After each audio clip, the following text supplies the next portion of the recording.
lui Franz, introducerea corpului de guvernare și așa mai departe. Am adus cu mine spre prezentare cele două cărți pe care le-am publicat după retragerea din societate, după retragerea din corpul de guvernare.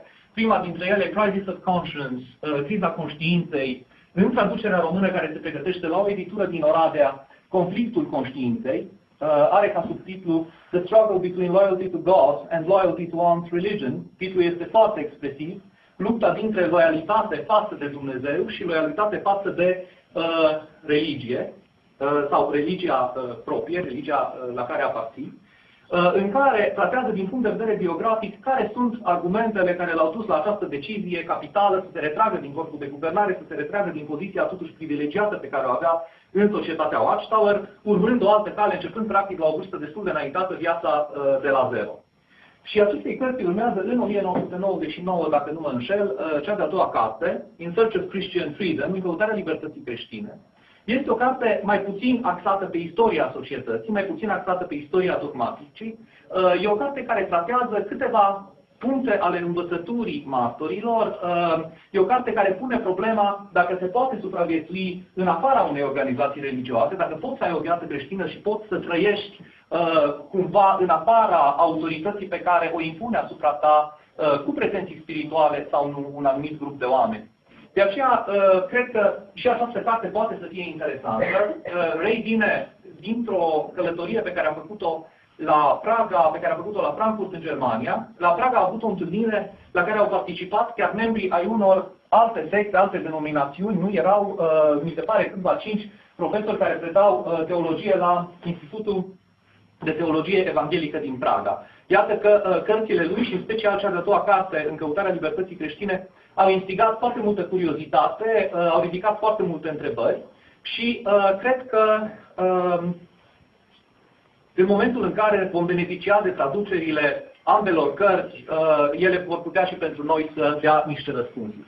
Acum, ce vreau să vă spun, vom avea întâlnirea structurată în felul următor. Până la ora 3 avem o sesiune în care, pentru început, Ray va spune câteva cuvinte, un mesaj pentru cei de aici. Ulterior, putem să începem să punem întrebări. Vă rog încă o dată ca ele să fie succinte. Vom avea o pauză la ora 3 până la 3:30. Veți spune probabil mare pauza, dar e totuși nevoie, fiind ce o anumită vârstă. Și de la 3:30 vom continua până la ora 5. În timpul pauzei o să vă rog să serviți o cafea, o apă minerală, ceea ce ne oferă hotelul. Mulțumesc. Am să încerc să traduc și am să încerc, dacă cumva există greșeli de traducere, am să mă bazez și pe Aurel aici, de fapt, pe care probabil mă va completa. Okay. Make some introductory comments. Bun, deci voi face câteva comentarii introductive. I'm very happy to be here in Romania. Sunt foarte fericit să fiu aici în România. I travel to many countries as a member of the governing body. Ca membru al corpului de guvernare am călătorit în foarte multe țări. Throughout Europe and Asia, Africa, South America. În Europa, Asia, Africa și America de Sud. But at that time, all this area was under the control of the communists. Dar pe vremea aceea, această perioadă era sub control comunist. So I could not visit this part of the world. În această regiune, mă scuzați, de aceea n-am putut să vizitez această parte a lumii. And I'm very happy that circumstances allowed for me to come this time. Și sunt foarte fericit că situația mi-a permis să vin de această dată. My father was baptized with the organization back in the year 1913. Tatăl meu a fost botezat în organizație în 1913. My mother approximately the same time. Mama mea aproximativ în același timp. I was born in 1922, 85 years ago. Eu m-am născut în 1922, iată, deci în urmă cu 85 de ani. So from childhood on, the religion of Jehovah's Witnesses is the only one that I've known. Deci de când eram copil, religia martorilor lui Jehova este singura religie pe care am cunoscut-o. In the year 1940, when I graduated from high school, I decided to spend my entire time working for the organization. Așa încât în 1940, când am terminat liceul, am hotărât să-mi petrec întregul timp din viață lucrând pentru organizație. And for the next 40 years, all my time was given to the organization. Și pentru următorii 40 de ani, tot timpul meu a fost oferit organizației. I was sent to the Caribbean, Am fost trimis în Caraibe and I served as a missionary in Puerto Rico and the Dominican Republic. Am servit ca misionar în Puerto Rico și în Republica Dominicană. I was also the branch overseer in both of those places. Am fost totodată supraveghetor de filială în ambele locuri. But after 25 years, I was invited to transfer to the Brooklyn headquarters. Dar după 25 de ani am fost invitat să mă transfer la birourile din Brooklyn. And I was assigned to work on the book, The Aid to Bible Understanding. Și mi-a fost atribuită drept sarcină lucrul la cartea Ajutoare la înțelegerea Bibliei. It took several years for the production of that Bible dictionary. A durat mai mulți ani producerea lucrului la acest dicționar al Bibliei. And in 1971, after the book was finished, I was invited to become a member of the governing body. Și după ce cartea a fost încheiată în 1971, am fost invitat să devin un membru al corpului de guvernare. And working on the Bible dictionary, I came to realize that so many of the teachings of the organization were not solidly founded on the scriptures. Lucrând la dicționarul biblic, am ajuns la concluzia că foarte multe dintre învățăturile principale ale organizației nu erau fundamentate solid pe Biblie. But it was my experience on the governing body that really opened my eyes to the reality. Dar de-abia experiența în lucrul în corpul de guvernare mi-a deschis ochii în fața realității. I could see that the organization was taking to itself the role and the responsibilities and authority that belong to Christ Jesus alone. Am văzut că societatea începea să își asume rolul, responsabilitatea și autoritatea care aparține doar lui Iisus Hristos. We know that Jesus Christ in John 14:6 said, I am the way, the truth and the life. Știm că Iisus Hristos în Ioan 14:6 spune, eu sunt calea, adevărul și viața. But the Watchtower organization says, yes, we believe that, but Însă, organizația Watchtower spune, da, într-adevăr, credem asta, însă. They say, he is the way, but we are the way to him. El este într-adevăr calea, dar noi suntem calea către El.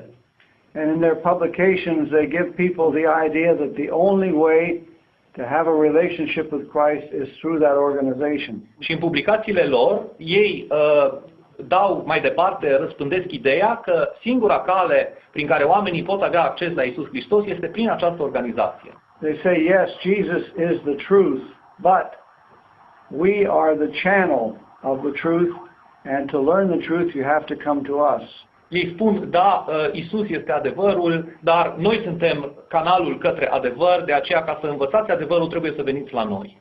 And they say, yes, he is the life, but no one will receive life unless they affiliate with our organization. Și ei spun, într-adevăr, Iisus este viața, dar nimeni nu va primi viață dacă nu sunt afiliați cu organizația noastră. In the governing body meetings, the first ones I attended, the Bible was seldom referred to. La primele întâlniri ale corpului de guvernare la care am participat, se făcea rareori referiri la Biblie. And it became evident that organizational policy and tradition had greater importance for these men than what the Bible said. Și a devenit clar că politica și tradiția organizației era mult mai importantă pentru acești oameni decât ceea ce spunea Biblia. So this created had a severe effect on my conscience. Astfel încât asta mi-a afectat la modul foarte grav conștiința. And I expressed myself in this regard, and I could sense that as time went on, more and more there was an opposition developing toward me as a person. Și nu am ezitat să mă exprim în această privință și pe măsură ce a trecut timpul mi-am dat seama că există o opoziție, o formă de respingere care se acumulează în privința mea. So it was mainly that factor, a lack of Christian spirit and this taking to themselves the role of Jesus Christ that concerned me. În primul rând, asta m-a preocupat. lipsa unui spirit creștin și asumarea de către acești oameni a rolului pe care îl are doar Iisus Hristos. But I don't brood about the past. Dar nu mă laud în privința trecutului. I know that those men were doing, most of them, what they thought was right. Știu, pe de altă parte, că acești oameni au făcut, cei mai mulți dintre ei, ceea ce au crezut că este bine. As one former witness said, we have been victims of, been indoctrinated with a certain idea, and they have been taken captive by that idea. Îmi dau seama că toți acei oameni au fost îndoctrinați de o anumită idee și au fost ținuți prizonieri de către acea idee. The same way that I have been indoctrinated. În același mod în care eu însumi am fost indoctrinat. So I didn't feel bitterness or angry toward them. Așa încât nu am simțit amărăciune sau furie față de ei. But I really felt sorry for them. I felt pity for them. Ci mi-a părut rău pentru ei, mi-a fost milă de ei.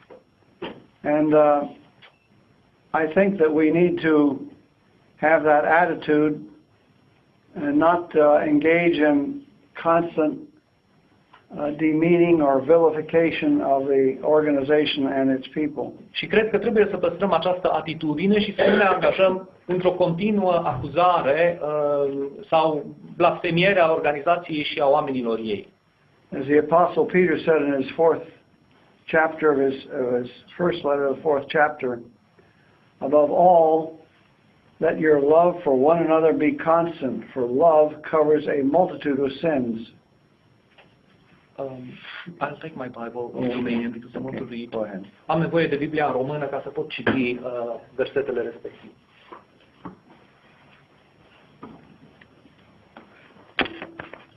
Există un verset pe care îl citează Ray acum, care este din 1 Petru 4 cu 8 până la 10. 1 Peter 4, 8 through 10.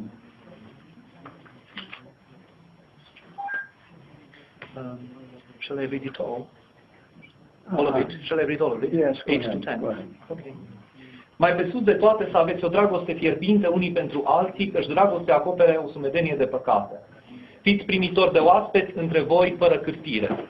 Ca niște buni ispravnici ai harului felurit al lui Dumnezeu, fiecare din voi să slujească altora după darul pe care l-a primit. That was really not the verse I was thinking of.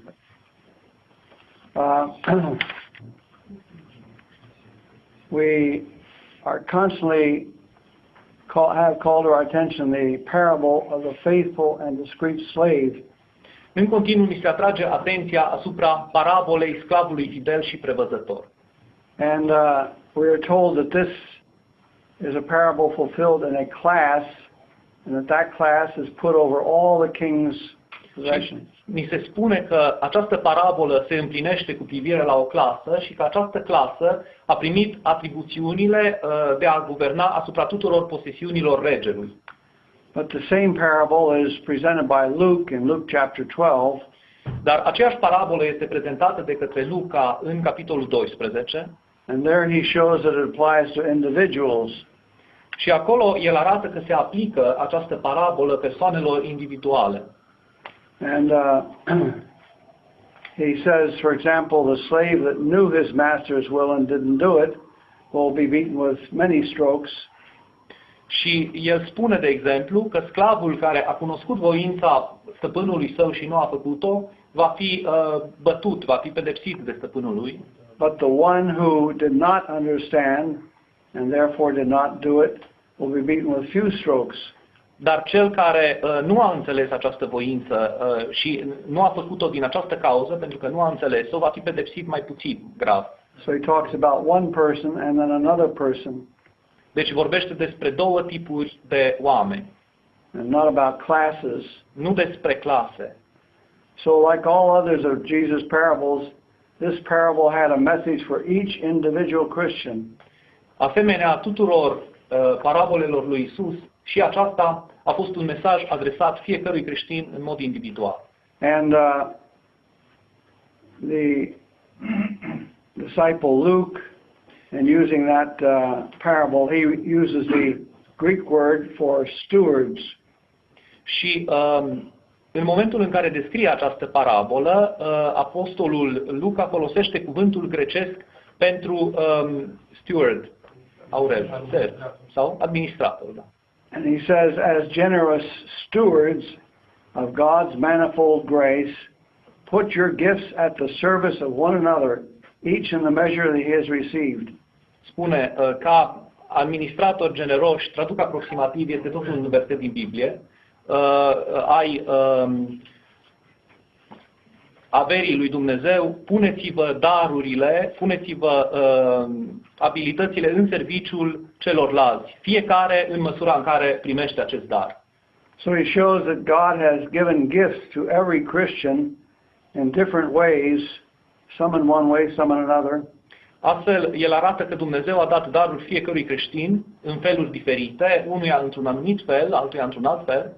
And each of us is to use whatever gift God has given us on behalf of others. Și fiecare dintre noi trebuie să folosească darul pe care l-a primit în numele celorlalți. And the organization has given a totally different understanding of what it is to be a servant of God. Și organizația a dat o înțelegere total diferită a ceea ce înseamnă să fii un serv al lui Dumnezeu.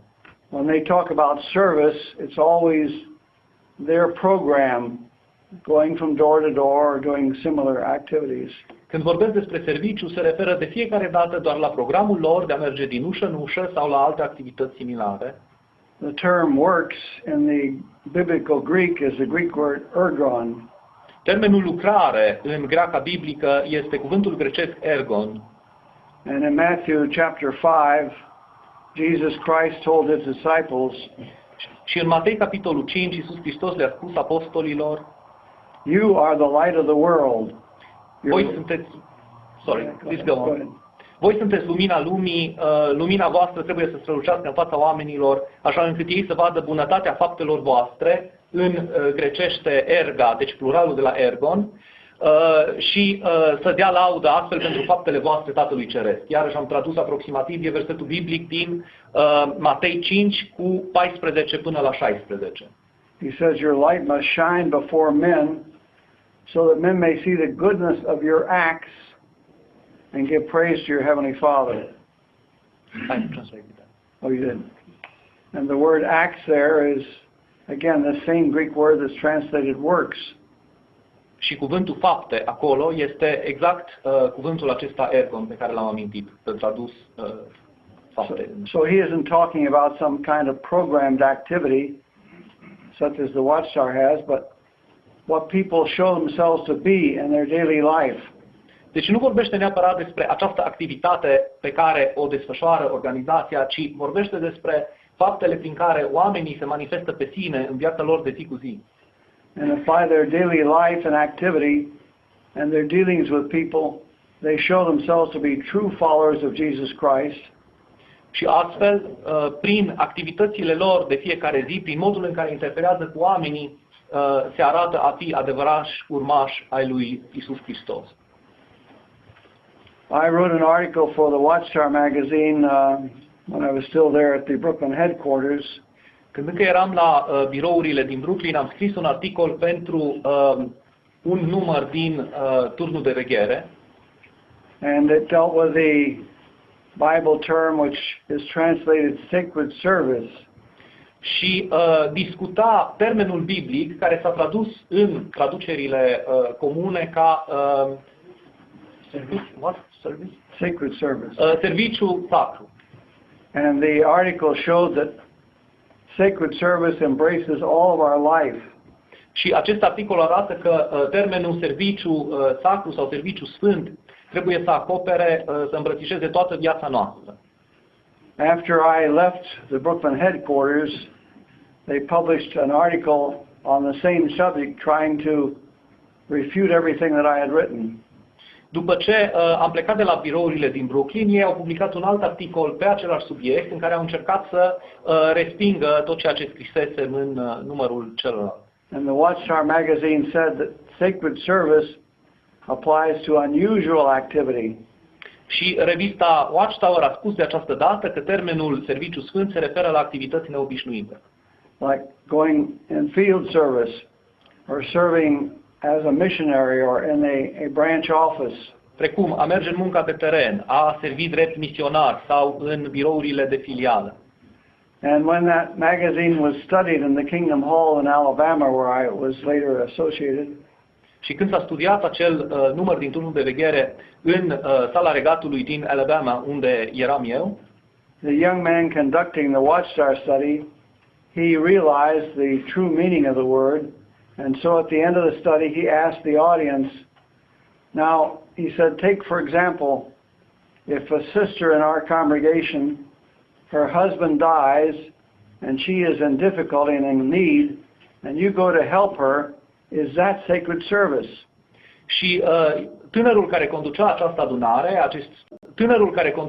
adunare, acest studiu, a spus la un moment dat, la finalul adunării, imaginați-vă, de exemplu, dacă una dintre surori se află într-o situație, dacă ajunge văduvă, soțul ei moare, are nevoie de ajutor și voi mergeți să o ajutați. Este asta sau nu este serviciu sfânt? And nobody held up his hand. Nimeni nu și-a ridicat mâna ca să răspundă. And he says, somebody express yourself. He says, you can be wrong, but go ahead and express yourself. Și el a spus, bine, exprimați-vă ce credeți. S-ar putea să nu aveți dreptate, dar spuneți ceea ce credeți. So his own sister held up her hand from the audience, and she says, no, that wouldn't be sacred service. Și propria lui soră a ridicat mâna din adunare și a spus nu.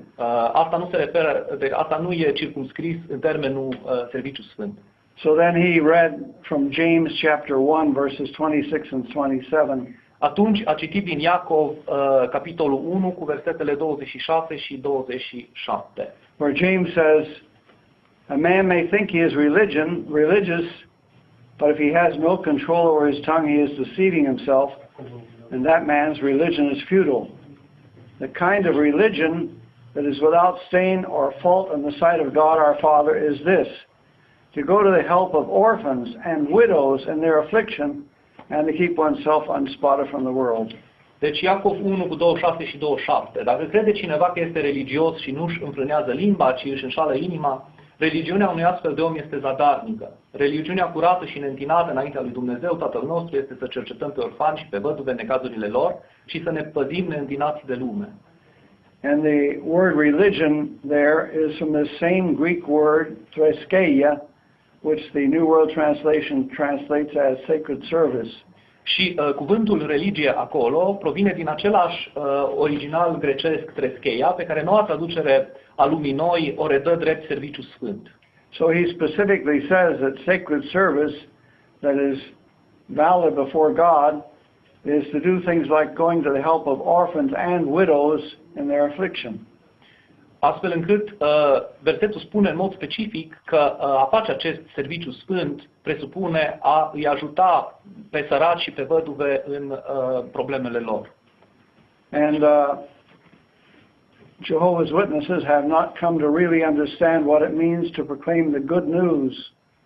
În acest sens, martorii Jehova nu au ajuns să înțeleagă într-adevăr ce înseamnă să proclami vestea bună. The Watchtower gives them to believe that to proclaim the message of the good news is to tell people about Christ's kingdom established in 1914. Societatea Turnul de Veghere crede că a spune sau a răspândi printre oameni vestea bună înseamnă să le vestești regatul lui Dumnezeu care a fost stabilit în 1914. If a person will take a concordance which lists all the different words in the Bible, dar dacă iei, de exemplu, o concordanță care îți expune diferitele cuvinte din care e făurită în cele din urmă Biblia, and you look up every single occurrence of the expression good news, și cauți fiecare ocurență a expresiei vestea bună, you will find that that expression occurs 102 times in the Christian scriptures.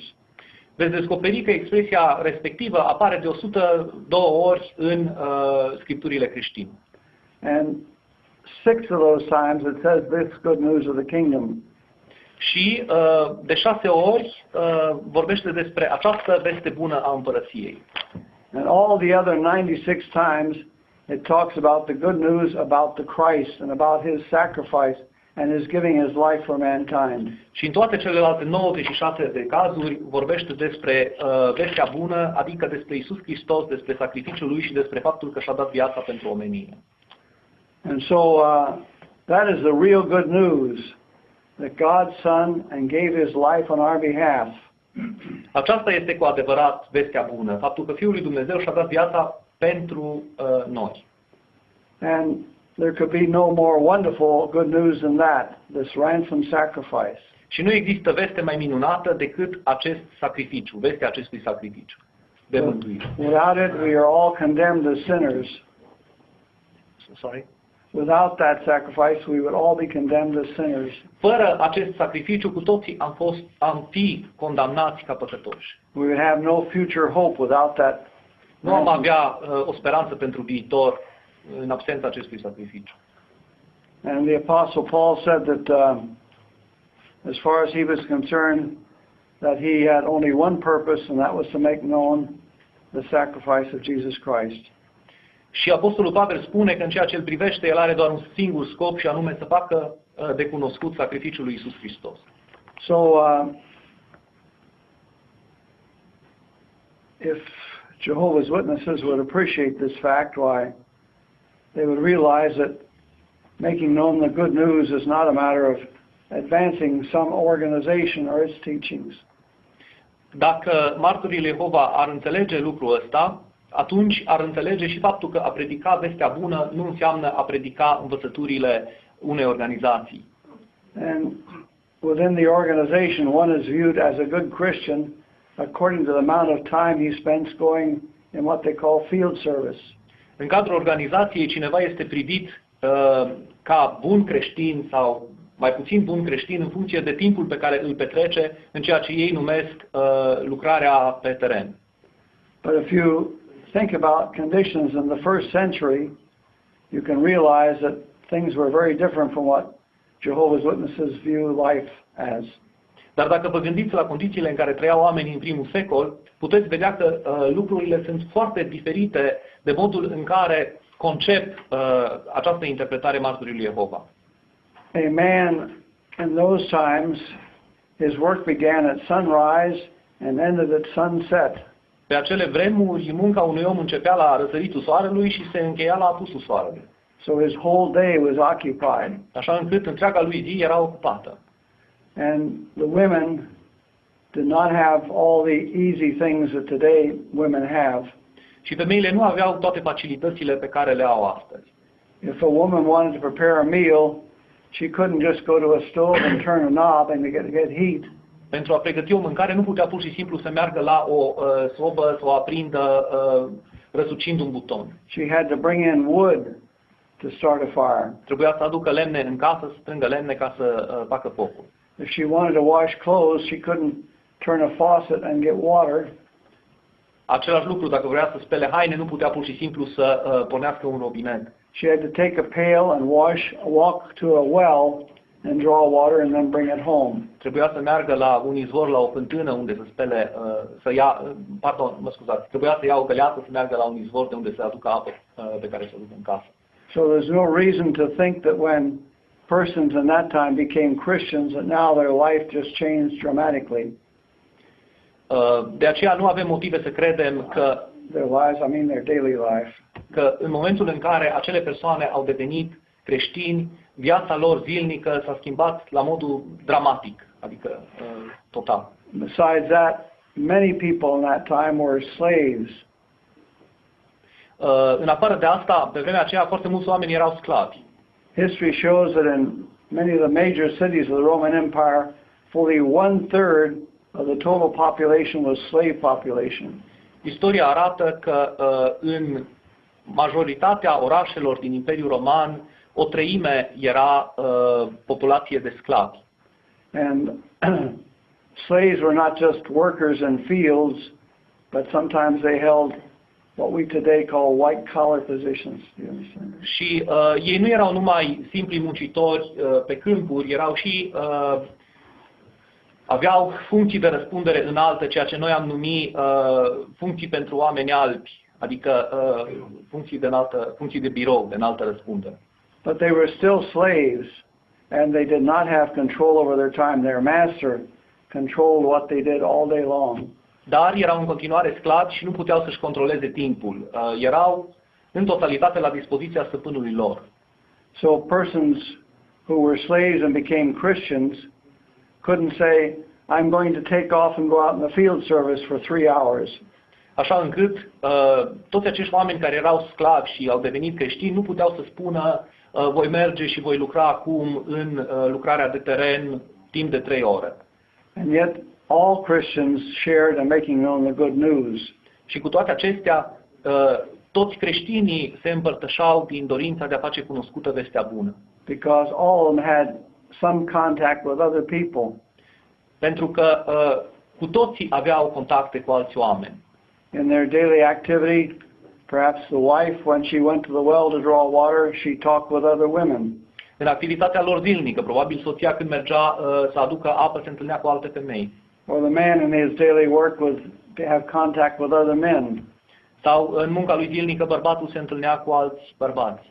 And by the kind of persons they showed themselves to be, they reflected Christ Jesus in their life. Și tocmai pe persoană pe care îl arătau celorlalți, reflectau pe Iisus Hristos în viața lor. And people would notice this change in them when they became Christians. Și oamenii observau această schimbare în ei, în comportamentul lor în momentul în care deveneau creștini. And this would cause them to ask questions of them as to why this change had come about. Și asta îi făcea să pună întrebări, să le pună întrebări cum de s-a produs această schimbare. And so this would give them an opportunity to tell of their hope and of Christ Jesus and His ransom sacrifice. Așa încât asta le dădea ocazia să vorbească despre speranța lor, despre Iisus Hristos și despre sacrificiul lui de mântuire. I remember when I graduated from the School of Gilead, I was sent to the state of California to do circuit work. Îmi amintesc când am absolvit școala Gilead, am fost trimis în statul California pentru muncă, pentru serviciu de circuit. And we were supposed to give what were called service talks. Și trebuia să ținem așa numitele discursuri de serviciu, vorbiri de serviciu. Which were all designed to encourage people to spend more hours in what they call field service. Care toate erau orientate înspre a încuraja pe oameni să petreacă cât mai mult timp în munca de predicare, în ceea ce ei numeau serviciu pe teren. And I wanted my talk to be a scriptural talk, so I spent days and days and days going through the Bible, trying to find some scriptures that I could use to support this idea of field service. Și eu doream ca vorbirea pe care o voi ține să fie scripturală, așa încât am petrecut foarte multe zile întregi, căutând în Biblie argumente prin care să pot să susțin această idee a serviciului pe teren. And I was surprised. I thought, why is it that neither Paul, nor Peter, nor James, nor John, none of them talk about this field service? They don't talk about group witnessing or anything of that kind. Și am fost surprins de faptul că nici Petru, nici Pavel, nici Ioan, nici ceilalți apostoli nu vorbesc nicăieri la modul explicit de un asemenea serviciu de teren. So really it's something that men have developed and caused people to live a programmed life where things are decided for them and how they will live their Christian life. Așadar, este vorba mai degrabă de o decizie pe care au luat-o oamenii în privința modului în care alții trebuie să își petreacă programatic viața și cum să își trăiască ceilalți viața lor creștină. And I think this is something that we all need to recognize, that we are not to be followers of men, we're to be followers of God's Son and Him alone. Și cred că cu toți trebuie să recunoaștem că nu trebuie să fim urmași ai oamenilor, ci urmași ai Fiului lui Dumnezeu și doar ai Fiului lui Dumnezeu. As the psalmist in Psalm 146 says, după cum spune Solomon în Psalmul 146, put no faith in princes, in any man who has no power to save. He breathes his last breath, he returns to the dust, and at that same hour all his thinking ends. Găsesc acum psalmul. Da. Nu vă încredeți în cei mari, în fiii oamenilor în care nu este ajutor, suplarea lor trece, se întorc în pământ și în aceeași zi le pierd și planurile lor. Happy is the man whose helper is the God of Jacob, whose hopes are in Jehovah his God. Ferice de cine are ca ajutor pe Dumnezeul lui Iacov, ferice de cine își pune nădejdea în Domnul, în traducerea lui Ray, Jehova Dumnezeul său. So it's totally contrary to the Bible to become a follower of any person or any group of men. De aceea este în totalitate contradictoriu cu Biblia să devii urmașul unei persoane sau al unui grup de oameni. When the Apostle Paul wrote to the Christians in Corinth, the city of Corinth in Greece, Când Apostolul Pavel a scris creștinilor din Corint, din Grecia, at the beginning he said that there were many good qualities that they had. la început le-a spus că sunt foarte multe calități bune pe care ei le au. But he says, I have this point against you, that you are divided. Dar am doar această mustrare de adus, faptul că sunteți împărțiți. He says, some say, I am of Paul. Others say, I am of Peter. Or others say, I am of Cephas. Ei spun, eu sunt al lui Pavel, eu sunt al lui Petru, mai degrabă eu sunt al lui Cefa. Paul, Cephas, or Apollos, I should say. And so he asked them, were any of these men crucified for you? Așa încât el i-a întrebat, vreunul din oamenii ăștia a fost crucificat pentru voi? And down through the centuries, humans show that they want to have somebody as their leader, their hero. Și de-a lungul secolelor, oamenii au arătat că simt nevoia să aibă pe cineva ca erou, ca înalt conducător. And different religions build up based upon the teachings of a certain man. Și că diferite religii se construiesc bazate pe învățăturile unui anumit om. A man may say, I am of Luther. He belongs to the Lutheran Church. Un om poate să spună, eu țin de Luther, aparțin cu biserica mea de Luther. Or I am of Wesley. I belong to the Methodist Church. Eu țin de Wesley și aparțin de biserica metodistă. And so they are divided into denominations because of this. Așa încât ei sunt împărțiți în secte, tocmai datorită acestui motiv. People today could say, I am of Charles Hayes Russell, or I am of Joseph Rutherford, or I am of Nathan Knorr. Și oamenii astăzi pot să spună, eu sunt de-a lui Russell, sau de-a lui Rutherford, sau de-a lui Nathan Knorr. And then again the question is, which one of those men was crucified for you and provides a ransom sacrifice? Și încă o dată întrebarea care se pune este, care dintre acești oameni a fost răstignit pentru voi și a dat un sacrificiu de răscumpărare? And the answer has to be none of them. Și răspunsul trebuie să fie niciunul dintre ei. So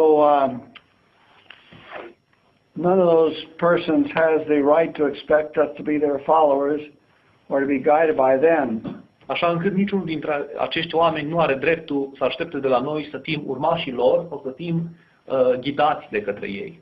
As Jesus in Matthew says,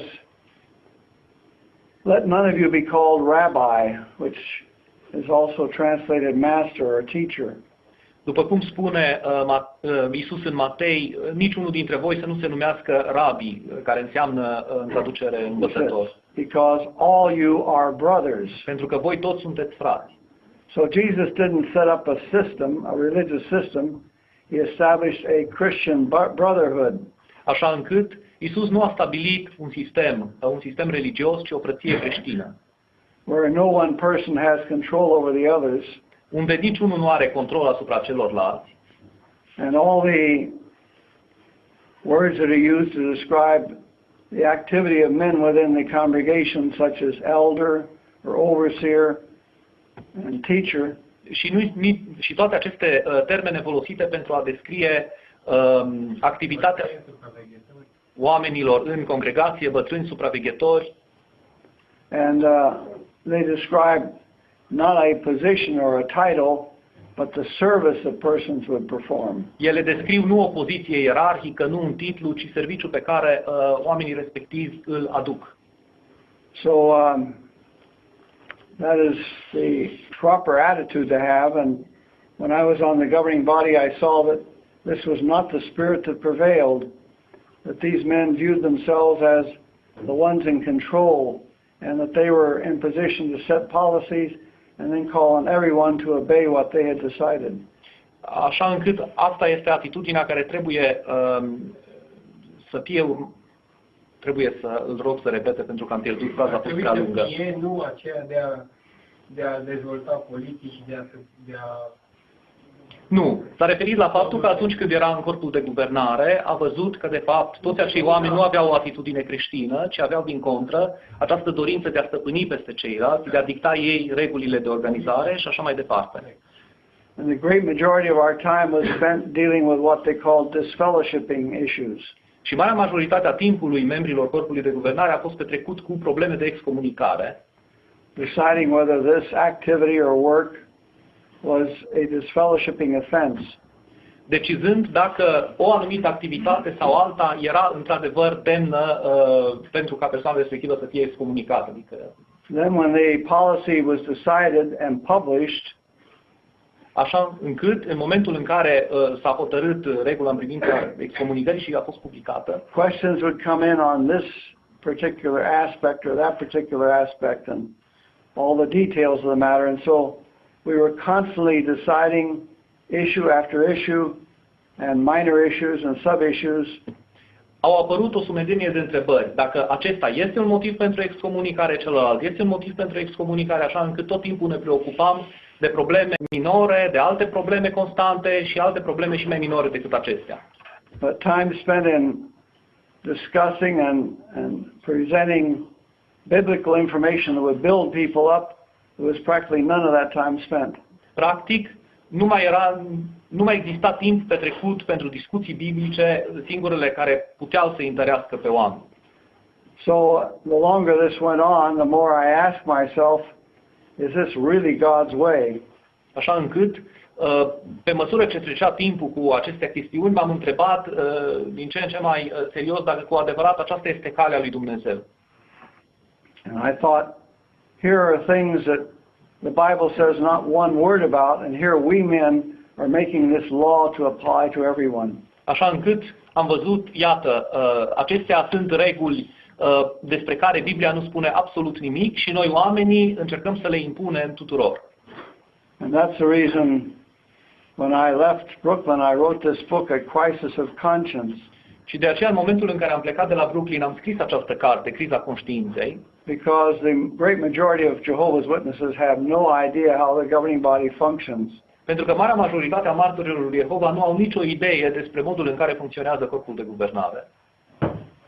Maybe they have some questions. Ok, so this was the speech. Bun, ăsta era mesajul lui Ray. Pornind de la această bază sau pornind de la propriile dumneavoastră preocupări, întrebări, vă rog să puneți întrebări.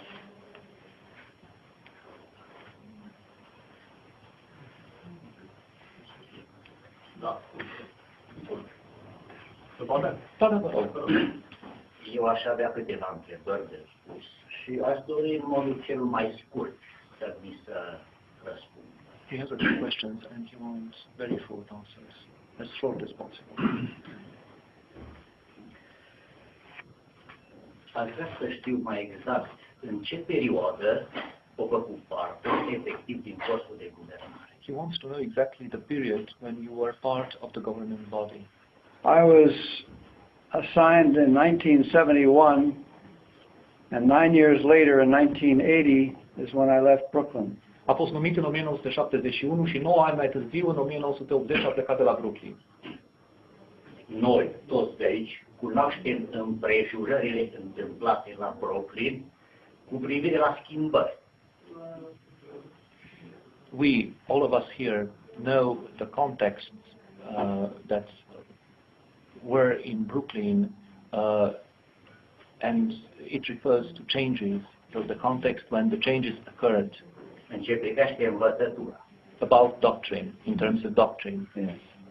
Și acum, dacă a fost prezent și și-a dat acordul cu privire la schimbarea înțelesului din Roman 13:1-7. Were you present and did you agree to the changing of the meaning in Romans 13 with the verses 1 to 7? That had already been published long before. Asta fusese deja publicat cu mult înainte. Dacă a fost de acord. Did you agree to it? I believe that there was a wrong interpretation before that. Certainly it is mistaken. Eu cred că a fost o interpretare greșită înainte de asta, deci cu siguranță a fost greșită.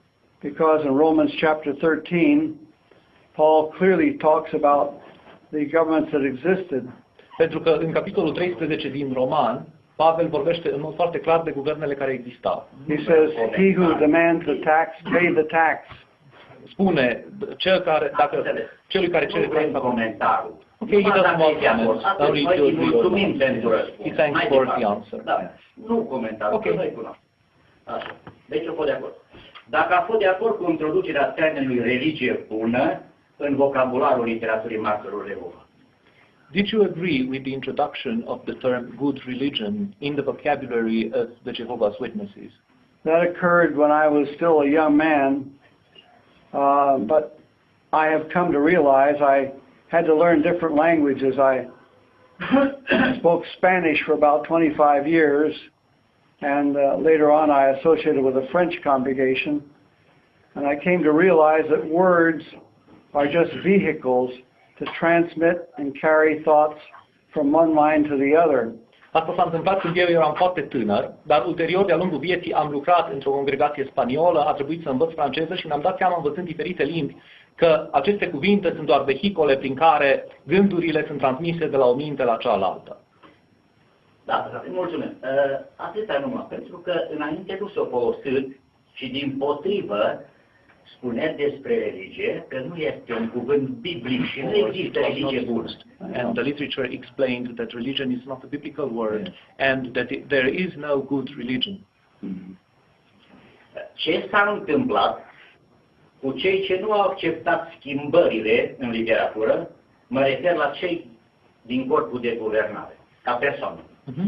What happened to those who did not accept the changes of doctrine, especially those who were in the governing body, as persons, as individuals? There was no governing body at that time when they were making those changes. Pe vremea aceea nu era corpul de guvernare când făceau acele schimbări. Up until the year 1975, Până în 1975, everything was directed by the president of the totul corporation. era dictat de către președintele corporației.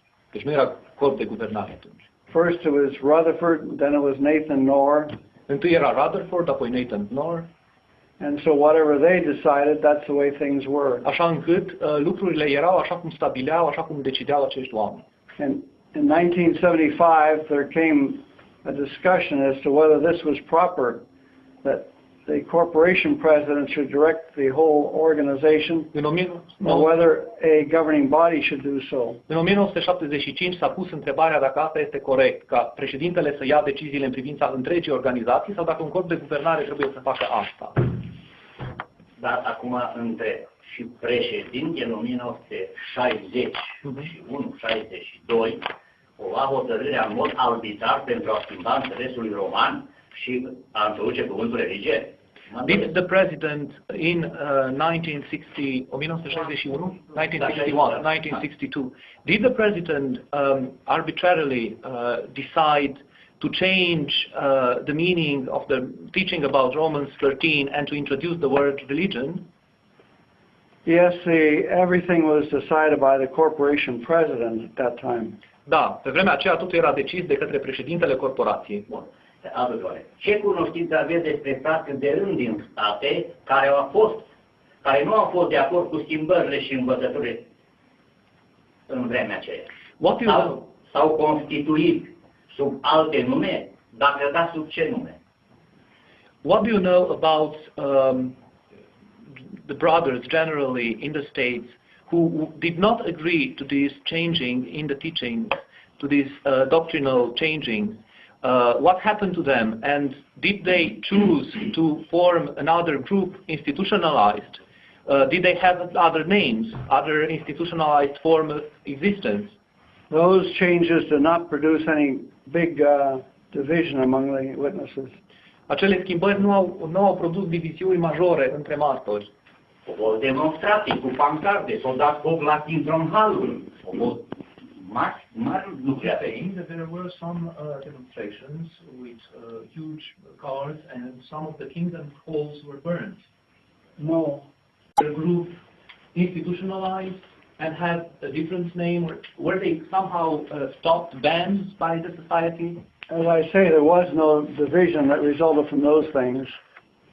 Eu spun că nu a fost o diviziune care să rezulte din aceste Literatura spune că mii de frați de rând au protestat devenind apostați.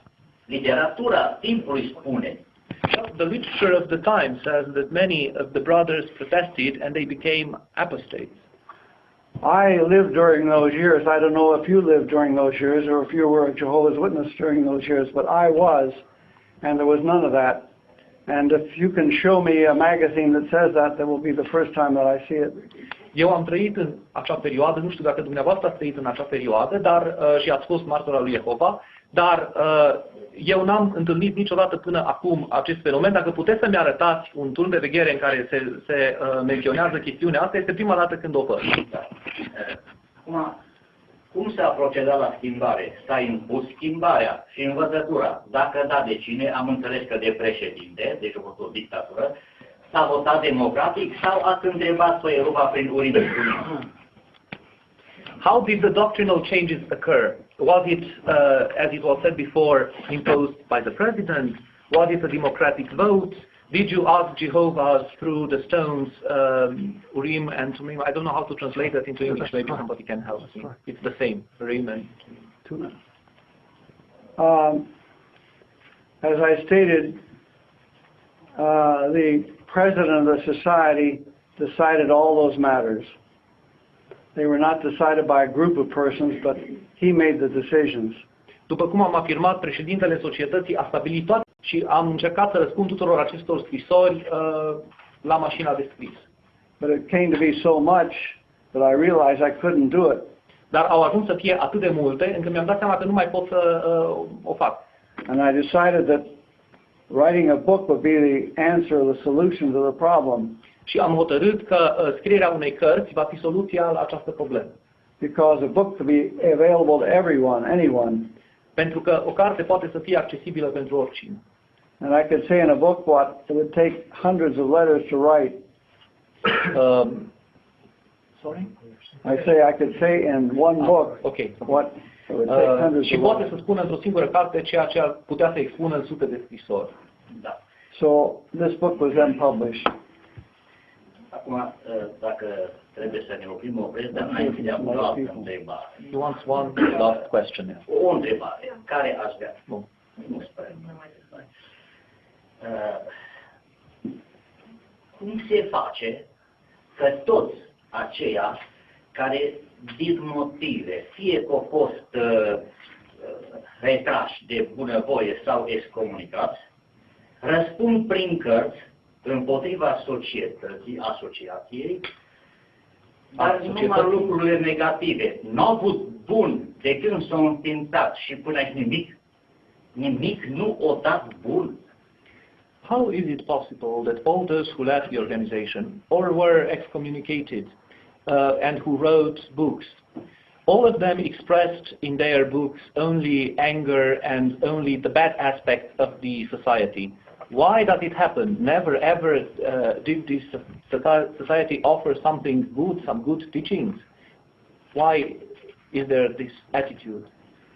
Well, that's the reason I did not want to write a book until that time, because I had seen other books by persons who left the organization, and as you say, they were very bitter and said such mean things, and I didn't want to be Tocmai part of de aia that. n-am vrut să scriu o carte decât mai târziu, pentru că am văzut că foarte mulți oameni care au părăsit organizația, după cum spuneți, erau extrem de amari și spuneau foarte multe răutăți împotriva organizației.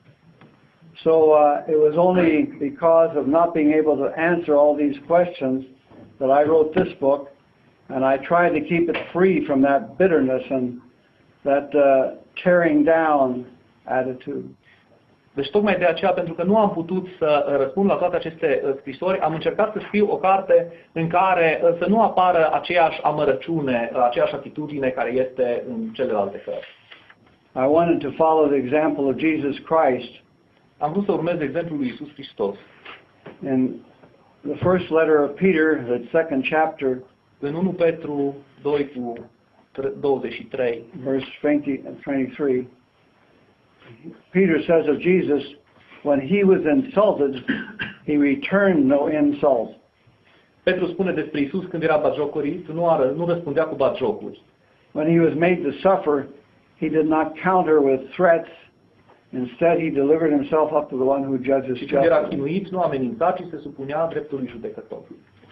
And in Romans chapter 12, the Apostle Paul says, verses 16 to 21, have the same attitude toward all. Put away ambitious thoughts and associate with those who are lowly. Do not be wise in your own estimation. În Roman 12, cu 16 până la 21, Apostolul Pavel spune: aveți aceleași simțăminte unii față de alții. Nu umblați după lucruri înalte, ci rămâneți la cele smerite, să nu vă socotiți singuri înțelepți. Never repay injury with injury. Nu întoarceți nimănui rău pentru rău. And he also says, do not be conquered by evil, but conquer evil with good.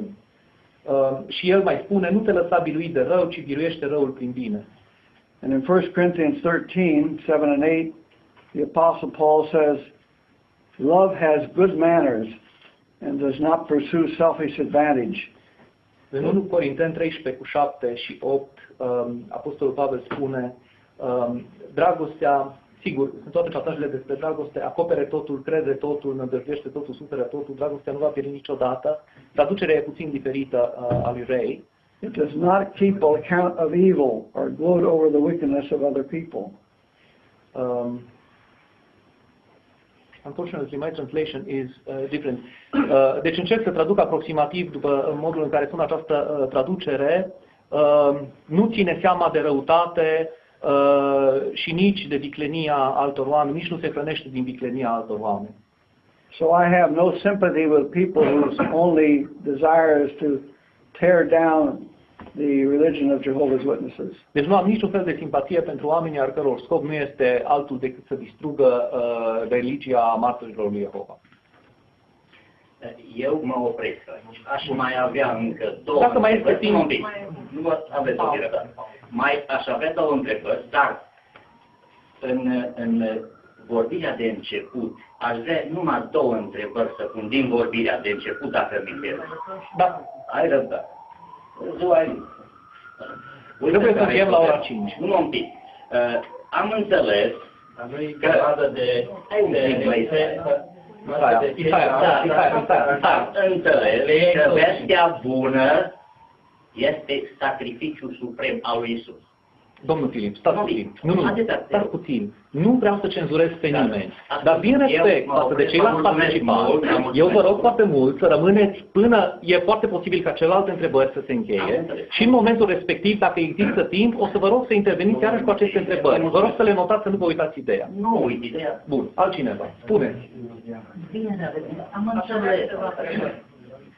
Mă scuzați. I-am dat deja cuvântul domnului din spate, vă rog. După retragerea din societate. În unul din comentariile pe care le-ați făcut, vă referați la anul 407 înainte de Hristos. After you left the organization, in one of your commentaries, you refer to the year 607 before Christ. Și bineînțeles la evenimentul care avea loc cu această ocazie. And of course, the event that took place with this occasion. Răsturnarea teocrației tipice a lui Jehova în Israel. The fall of the typical theocracy of Jehovah in Israel. Făceți legătura între anul 607 și anul 1914 și această generație. You connected 607 with 1914 and the term of this generation. Dar sunt mai multe argumente, sau mai multe argumentări, And there were more arguments, printre care și primul satelit al Pământului care este lansat de către Uniunea Sovietică în unul din anii lui 50, among which Luna aprilie. one event, the first satellite that was launched in space, but the Soviet Union in the 1st of April, somewhere in the 50s, I think. Întrebarea care se ridică și este că And our question is, cum am rămas legați de această problemă? why are we still connected to this problem? Because Pentru că nu era sigur nimic nothing din was ceea ce clear se spunea from what it was told cu privire la 607 about și cu privire 607 la 1914 and about și așa mai departe. 1914 and this generation. When the book Aid to Bible Understanding was being written, I was assigned to write on the subject of chronology. Când a fost scrisă cartea ajutoare la înțelegerea Bibliei, mie mi s-a atribuit să lucrez la subiectul cronologie. And so, in dealing with this subject of the fall of Jerusalem, I tried to find some historical work that would support this idea of the date of 607 before Christ. Și în privința căderii Ierusalimului am încercat să găsesc dovezi istorice care să fixeze această dată, 607 înainte de Hristos, pentru căderea Ierusalimului. There was a member of the Bethel staff, the headquarters, who was assigned to be my assistant or secretary. Un membru al birourilor de la Betel a fost desemnat să fie asistentul sau secretarul meu. And he went to all the libraries in New York and Brooklyn and the whole area trying to find some evidence to support this date. Și el a mers pe la toate bibliotecile din New York și Brooklyn încercând să găsească o dovadă care să sprijine această afirmație. And he couldn't find anything to support it. Și n-a putut găsi nimic care să sprijine afirmația asta. So we knew of a man who was considered the foremost authority on ancient Babylonian and Assyrian records.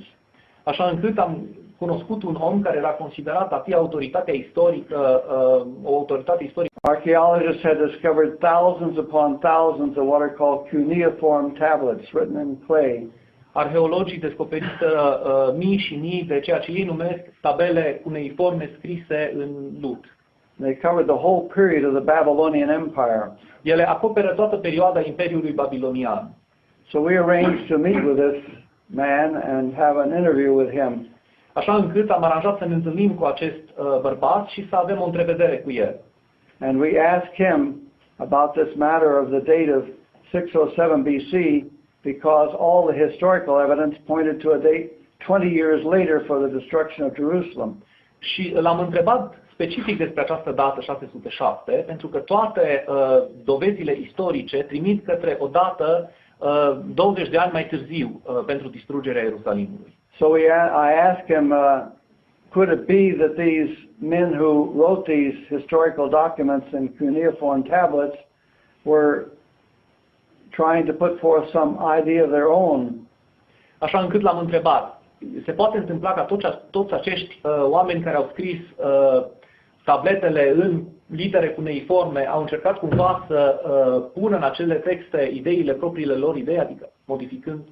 He said it would have required a conspiracy throughout the whole empire to produce that because there were thousands of tablets and all of them pointed to this date of 586-587. El a spus că ar fi fost nevoie de o conspirație în întreg Imperiul Babilonian ca să se întâmple această schimbare, pentru că toate evidențele arătau anul 586, anul 587. So a man in Sweden named Carl Olof Johnson, așa încât un bărbat din Suedia pe nume Carl Olof Johnson, decided to do research of the matter, a hotărât să cerceteze chestiunea, and he even learned some of the ancient languages like Akkadian. Și el a învățat unele limbi antice precum acadiana. He traveled other countries. He went to London to the British Museum. A călătorit în alte țări, a mers chiar și la Londra, la British Muzeul Britanic. And then he published a book titled The Gentile Times Reconsidered. Și apoi a publicat o carte intitulată Timpul păgânilor reconsiderat. But before he published the book, he sent a manuscript to the Brooklyn headquarters, Și înainte să publice cartea, a trimis manuscrisul la birourile din Brooklyn. and I received it and read it, and I was amazed because I had spent 1 year on this subject of chronology, and I realized that I had just barely got below the surface compared to what he had done. Și am citit-o și am rămas uimit pentru că petrecusem 1 an de zile în problema cronologiei și nu reușisem să acumulez nici măcar informație minimală spre deosebire de ceea ce făcuse el în acea carte. Persoana respectivă era un om credincios sau nu era credincios? Was that person a believer or he wasn't a believer? He had been an active witness for many years, a pioneer and an elder.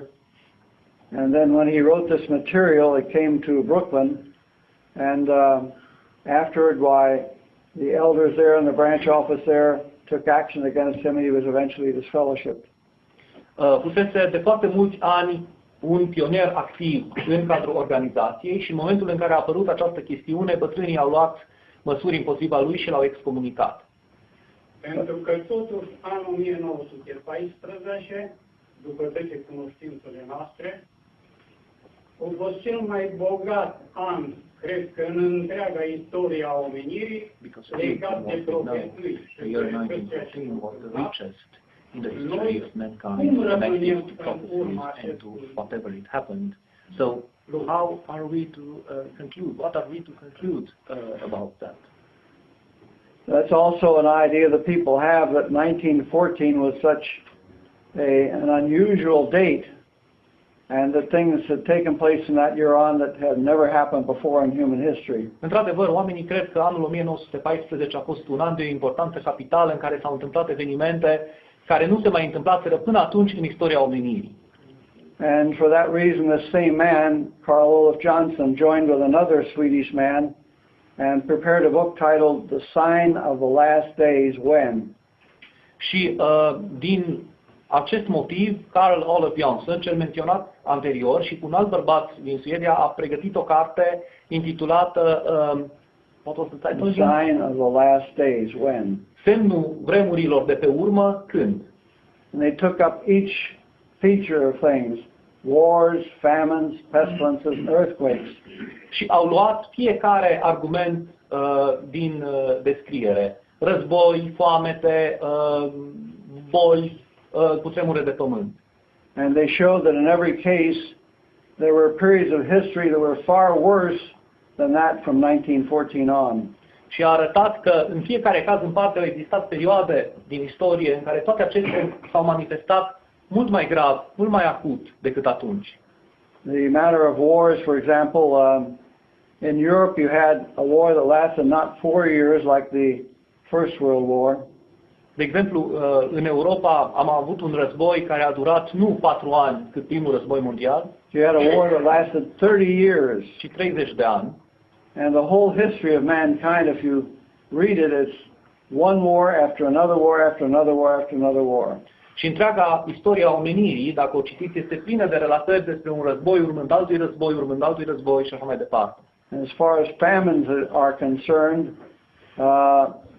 the conditions previous to 1914 were much more worse than În ceea ce privește foametea, condițiile dinainte de 1914 au fost mult mai grave. He understood what he did not understand. If you want another question. Vă rog, faceți liniște. Trebuie să auzim și întrebarea. Din același comentariu, este că vă referați, dacă bine îmi amintesc eu, vă referați la mulțimea mare de oameni. That you meant the large, the other Și sheep, mai the făceați o large referire people, the other sheep. cu privire la urma de amintire. And another reference to the memorial. N-am înțeles bine. Dacă mulțimea mare de oameni avea drept de a se împărtăși, nu are. And I did not understand very well if other sheep have the right to partake in the symbols or not.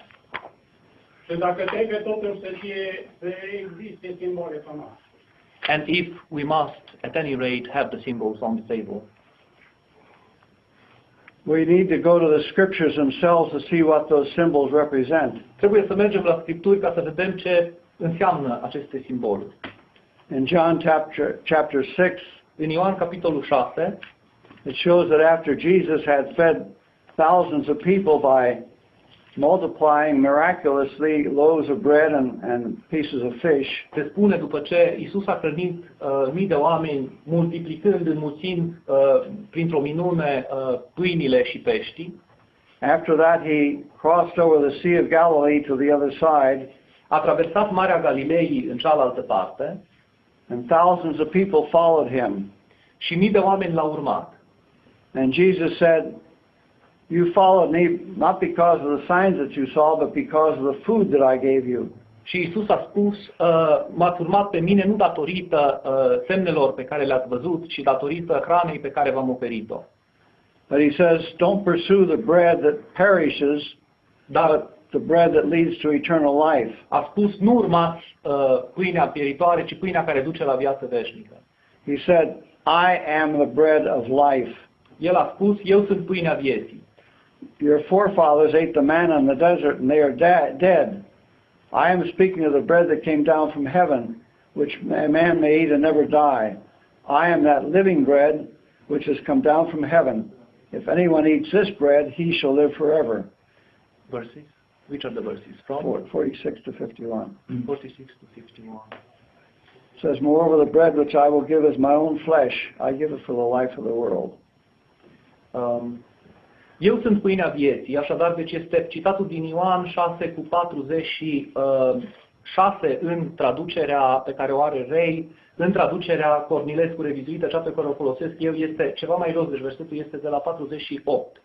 Eu sunt pâinea vieții, părinții voștri au mâncat mană în pustie și au murit. Pâinea care se pogoară din cer este de așa fel ca cineva să mănânce din ea și să nu moară. Eu sunt pâinea vie care s-a pogorât din cer. Dacă mănâncă cineva din pâinea aceasta, va trăi în ea. Și pâinea pe care o voi da eu este trupul meu pe care îl voi da pentru viața lumii. And he went on to say, in truth, in very truth I tell you, unless you eat the flesh of the Son of Man and drink his blood, you can have no life in you. Și a continuat prin a spune, adevărat, adevărat vă spun că dacă nu mâncați trupul Fiului Omului și dacă nu beți sângele Lui, nu aveți viața în voi înșivă.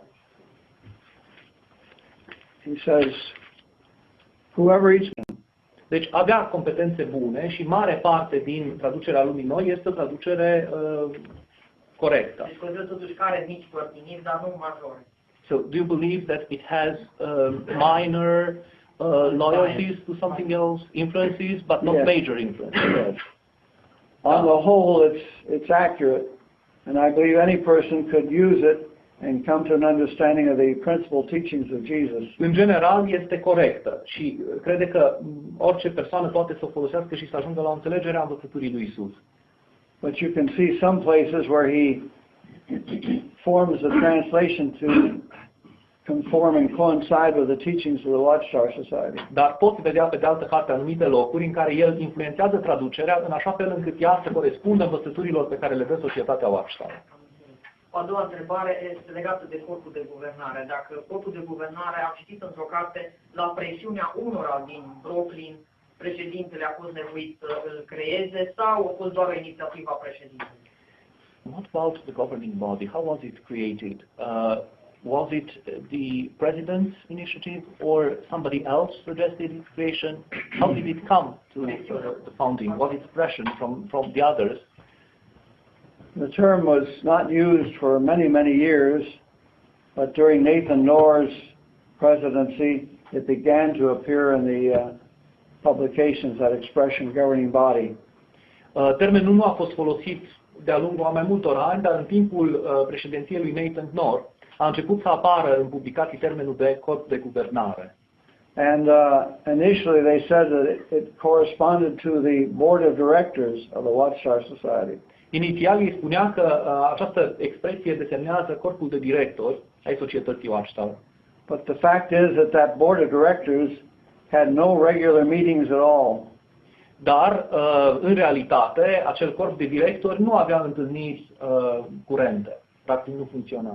Only if some major matter came up, maybe the purchase of a certain property or something like that, Nathan nor the president would call these men together and present the matter, and that was the occasion for their meeting. Numai când apărea o anumită chestiune punctuală, precum cumpărarea unei anumite proprietăți, de exemplu, Nathan Knorr convoca acest corp de directori și avea loc o întâlnire. It was entirely up to him. If he didn't call them together, then they didn't meet. Dar depindea de el. Dacă el nu stabilea această întâlnire, nu avea loc. Deci el a avut și inițiativa să creeze ulterior așa sesiuni. So in 1971, was he the one with the initiative, with the idea to create this governing body? Yes, they decided that it was not proper to have the arrangement they did, and so they decided to bring other persons in.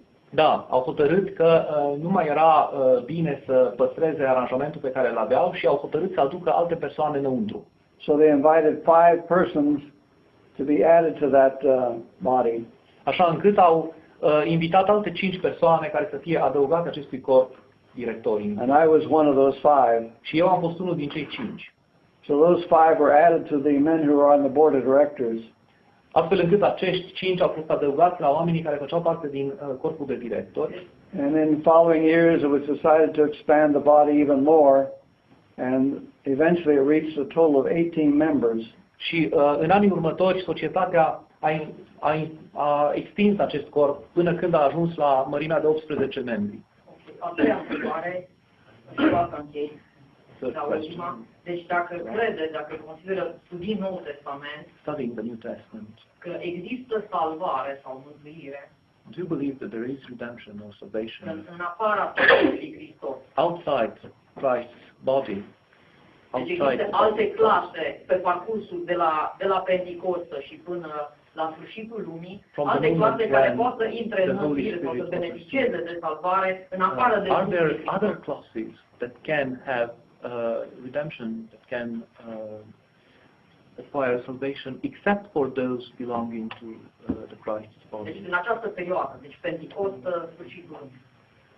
Deci în această perioadă evanghelică, Penticostă, sfârșitul lumii. Deci în perioada... In this period, from the Pentecost to the end of the world, are there some others?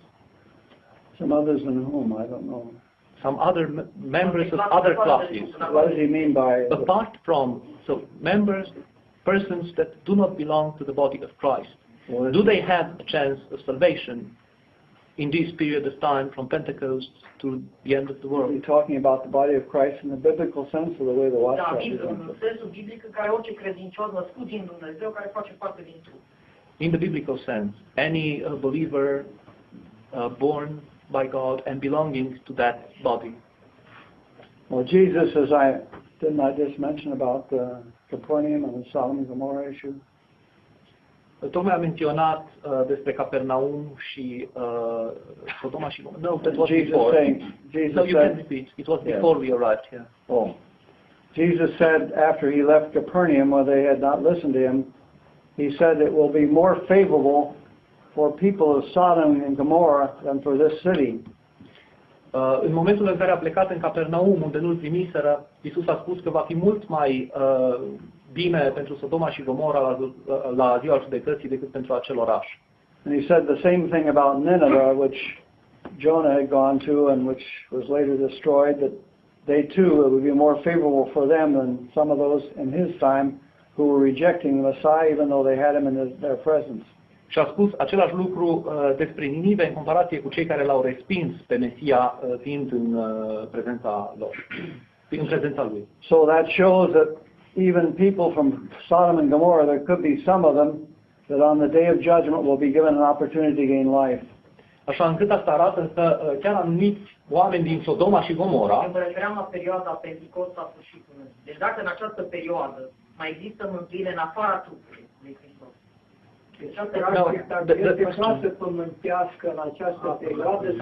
The question is very punctual and very focused. Is there another class except for the body of Christ which can receive redemption in this period, from the Pentecost to the end of the world? Is there an earthly hope also? Având în vedere că Iisus Pavel spune în Efeseni 5 că Iisus este salvatorul trupului. Paul says in the letter to the Ephesians in chapter 5 that Jesus is the Savior of the body. Mai lasă să se înțeleagă că mai există salvare și la alte clase. Does that mean that there is salvation also for other types of Christian, for other classes? We should get rid of this idea of thinking in terms of classes. The Bible shows that God deals with each individual and His Son also, and Atâta vreme cât Biblia arată că Dumnezeu tratează cu fiecare individ în parte, ar trebui să renunțăm să mai gândim în termen de clase de oameni. in Romans, the Apostle Paul says that we shall each stand before the judgment seat of God in Christ. În Romani, Apostolul Pavel spune că fiecare dintre noi va sta în fața tronului de judecată al lui Dumnezeu și Isus. So when God expresses His judgment, it isn't on the basis of membership in some organization or group, but on what we are as individuals. Așa încât în momentul în care Isus și Dumnezeu vor judeca, nu vor judeca în baza apartenenței la un grup, ci în bază de ceea ce suntem noi în calitate de indivizi. And down through the centuries, there have been millions of people in different parts of the earth, Asia and elsewhere, who never saw the Bible, knew nothing about it, and therefore had no knowledge of Jesus Christ. De-a lungul secolelor au existat milioane de persoane care n-au cunoscut Biblia și nu l-au cunoscut pe Iisus Hristos. And since God is love, it's unbelievable that He would condemn all those people to everlasting life when they never even had an opportunity. Și deoarece Dumnezeu este iubire, nu putem să ne gândim că i-ar condamna pe toți acești oameni fără să le ofere o oportunitate spre viața veșnică. So when He begins His judgment, then these people will have an opportunity, just like those persons of Sodom and Gomorrah and Când va Nineveh. începe judecata, și acești oameni vor avea o posibilitate, tot așa precum cei din Sodoma și Gomora, sau unii din cei din Sodoma. Did you say those of Sodoma and Gomorrah or some of those? Some of those. Unii din cei din Sodoma și Gomora. Eu nu am la mine un ceas, Aurel, este ora 3 cumva? Bun, atunci vă rog să facem o pauză de o jumătate de oră. Vă rog, putem să discutăm pe parcursul pauzei, se servește alături o cafea și ceva apă minerală și revenim pe la 3:30.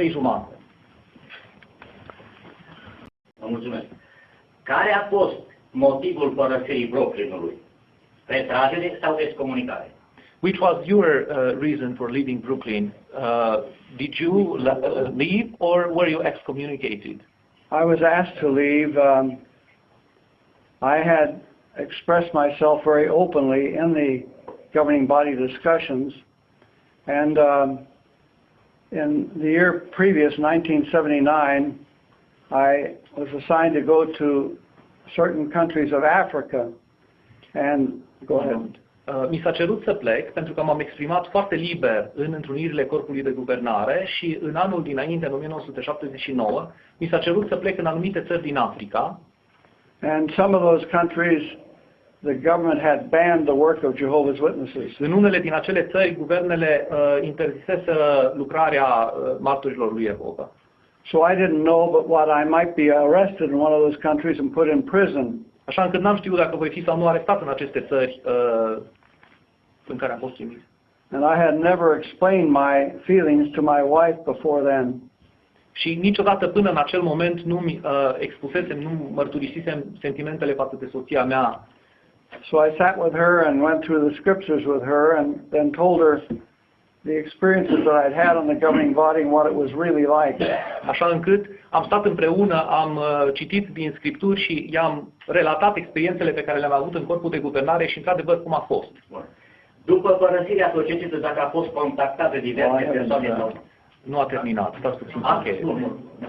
Okay. So we decided then that we would leave the Brooklyn headquarters. Și au hotărât amândoi atunci că vor părăsi birourile din Brooklyn. And when I came back from Africa, I asked for 2 months leave of absence. Și când m-am întors din Africa, am cerut un concediu de 2 luni. I was 58 years old and we had no money. Aveam 58 de ani și nu aveam bani. So I wanted to see if I could, in those 2 months, find a way that I could make a living and provide for myself and my wife when we left. Și am vrut să văd în acele 2 luni dacă pot să îmi găsesc o formă de a supraviețui împreună cu soția mea după ce plecăm. But while I was away during those 2 months, a big campaign started in Brooklyn to disfellowship people.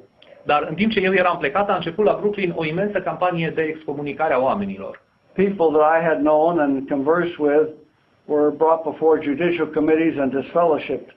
Oameni pe care îi știam și cu care avusesem conversații au fost aduși în fața unor comitete judiciare și au fost excomunicați. So when I came back from that time, I appeared before the governing body and I was interrogated. Așa încât, când m-am întors, am apărut în fața corpului de guvernare și am fost interogat. And the whole issue was of loyalty to the organization. Și toată problema era loialitatea față de organizație. Not loyalty to Christ or loyalty to God, but loyalty to the organization. Nu loialitatea față de Hristos sau Dumnezeu, ci loialitatea față de organizație. And because of the answers that I gave, why at the end they asked me to resign from the governing body and also resign from the Brooklyn Bethel headquarters. Și în urma acestor răspunsuri pe care le-am dat, ei mi-au cerut să demisionez din corpul de guvernare și de la birourile din Brooklyn. That's it. După părăsirea societății, dacă a fost contactat de diverse persoane. Ce tip de persoane? Indiferent. Oh, okay. After you left the organization, were there persons who tried to contact you? Did you have contact? What was the year when you left? 1980. 1980.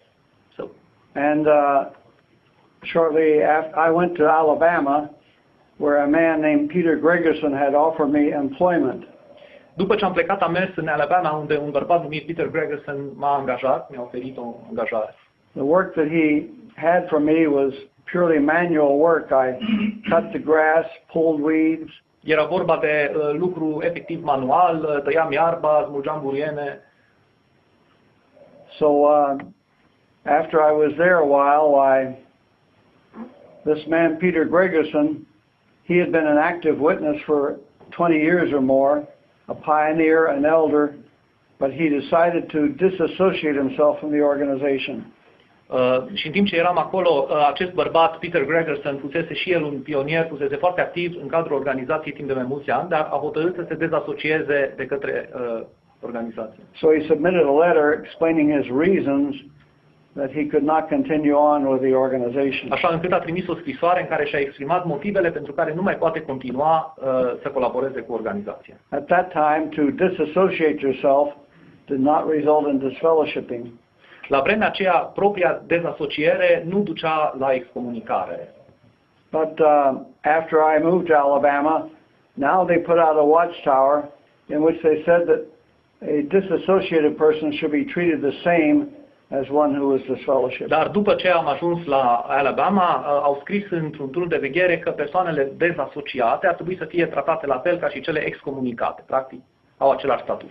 So I worked for this man. He was my employer. Așa încât am lucrat pentru acest bărbat, el era angajatorul meu. I lived in a mobile home that was parked on his property.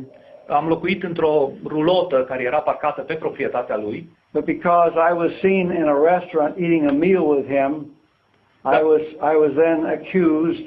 Dar pentru că am fost văzut apoi într-un restaurant luând cina cu el, am fost acuzat. And ordered to appear before a judicial committee. Și mi s-a ordonat să apar în fața unui comitet judiciar.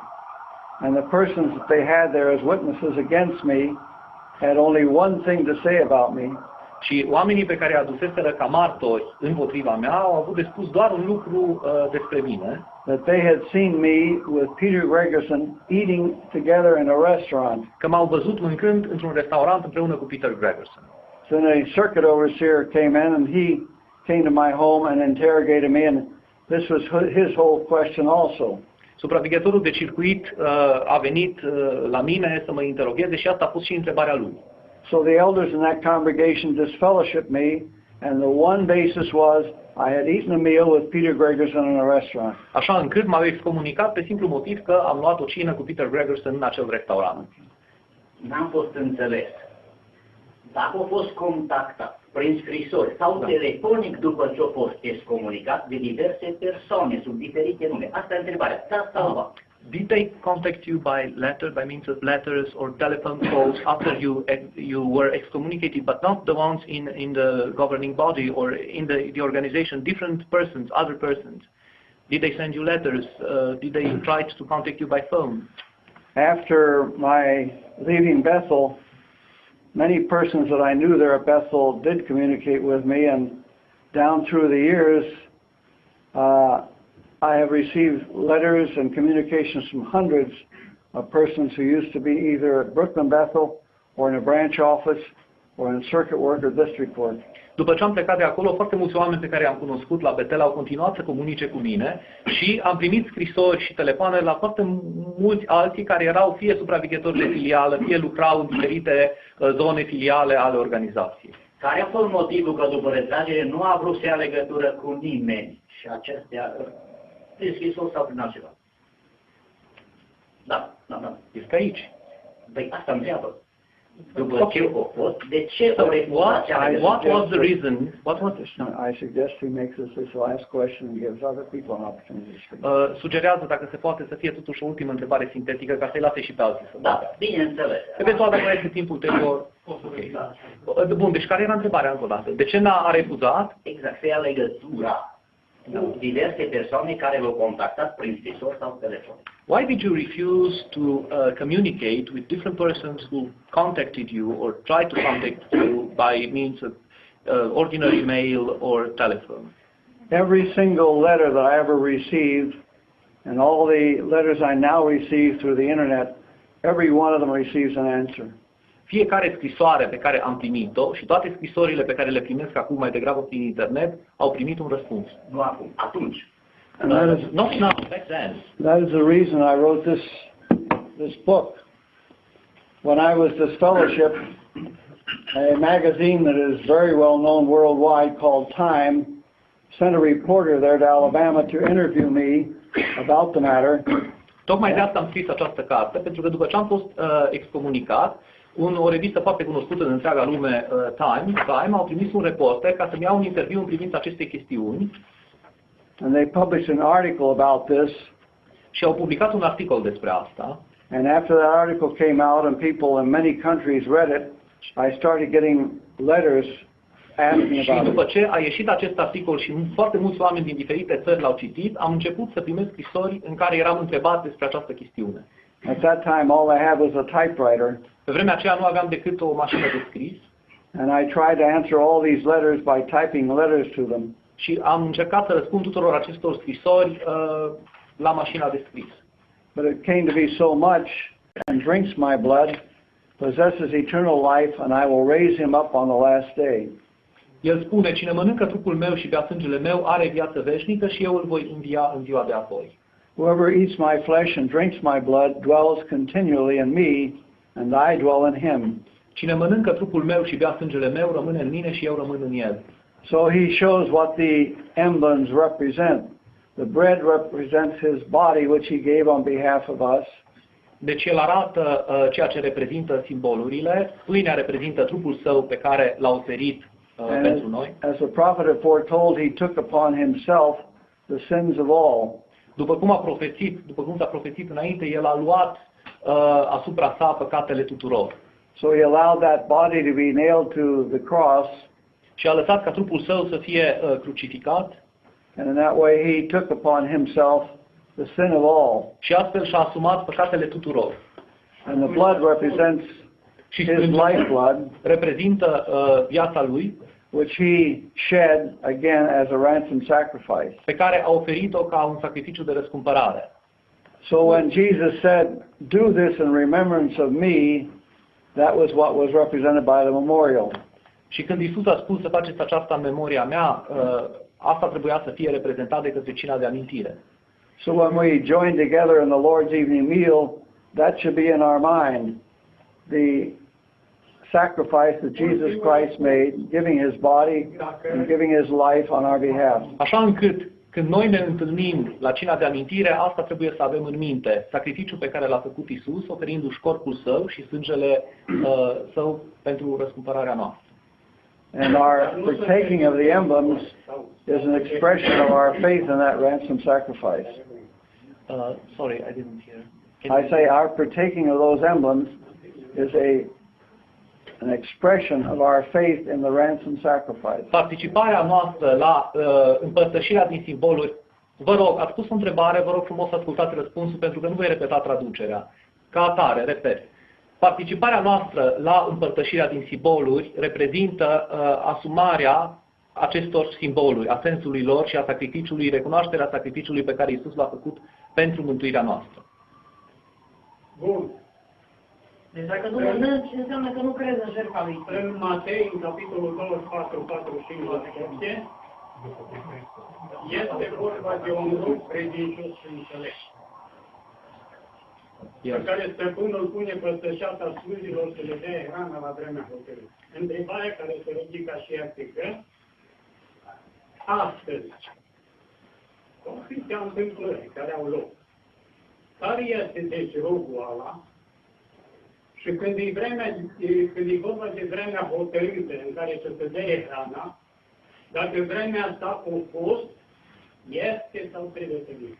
Okay, so in Matthew chapter 24, verses 25, and therefore it is about the faithful and discreet slave chosen by God, by the master, to give food, proper food at the proper time.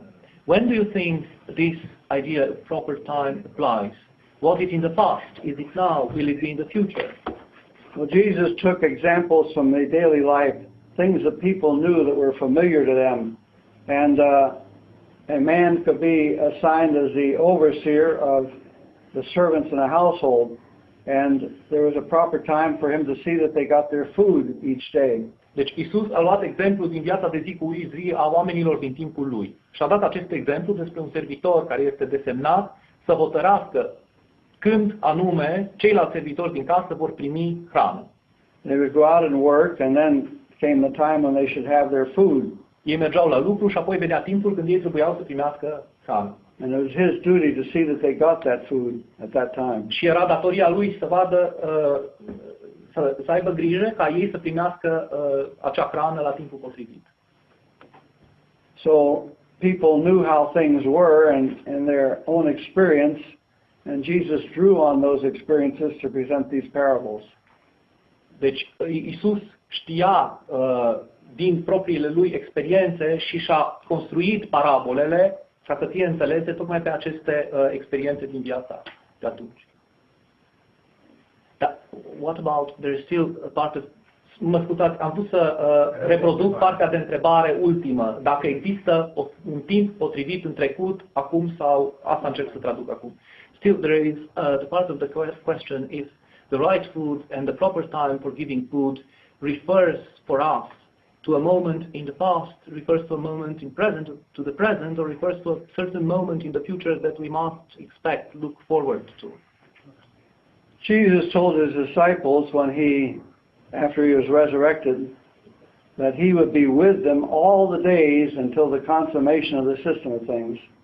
Iisus le-a spus ucenicilor, după ce a fost înviat, că El va fi cu ei până la sfârșitul lumii.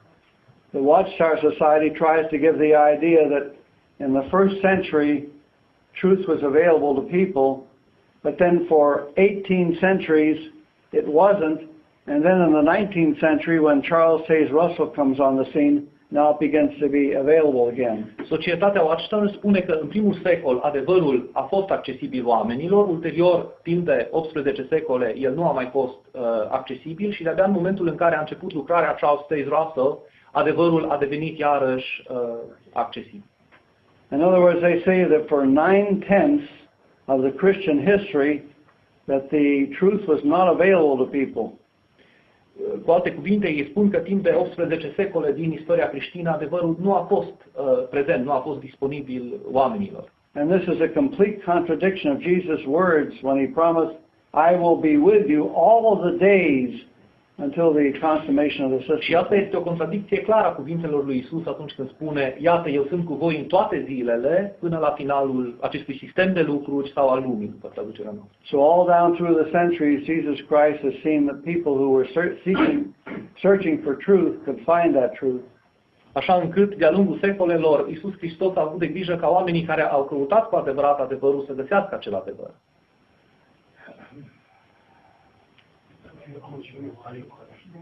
Cine? Așa, pe voi. Deci o primă întrebare este legată de traducerea lui noi. The first question regards the New World Translation. Am înțeles că unchiul fratele, deci Frederick Franz a participat în mod principal la traducere. Understood, he understood that your uncle participated first of all in the translation by Franz. Deci cât de bine a cunoscut limba ebraică și greacă. Deci cât de How competent a well fost ca să did facă he așa know ceva. Hebrew and Greek? Was he competent enough to be able to have this translation completed?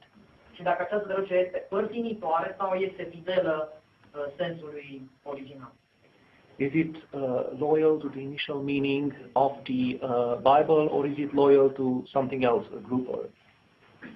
My uncle had studied Greek, biblical Greek, in the University of Cincinnati, and he was at the top of his class. He was one of the Unchiul meu studiase greaca la Universitatea din Cincinnati și era cel mai bun din clasa lui. So he did have a good knowledge of biblical Greek. Deci avea într-adevăr o bună cunoaștere a limbii grecești biblice. He was self-taught in Hebrew. Dar a fost un autodidact în ebraică. But I know that he had an ability to learn languages very well. Știu din informații, sigur că avea această abilitate de a învăța foarte ușor limbi străine. He was self-taught in Spanish, but I heard him give many talks, and though he had an American accent, the Spanish itself was grammatically perfect. Am învățat singur spaniola, de exemplu, și l-am auzit vorbind deseori în spaniolă, chiar dacă avea un accent american puternic, limba era foarte corectă din punct de vedere gramatical. He also taught himself Portuguese and gave lectures in Portuguese. Tot așa a învățat portugheza și a ținut vorbiri în portugheză. So he was a very intelligent man and very capable. Deci era un om foarte capabil, foarte inteligent. And as far as Hebrew is concerned, he came to our home. We lived near Cincinnati, Ohio, and Cincinnati had a very large Jewish population.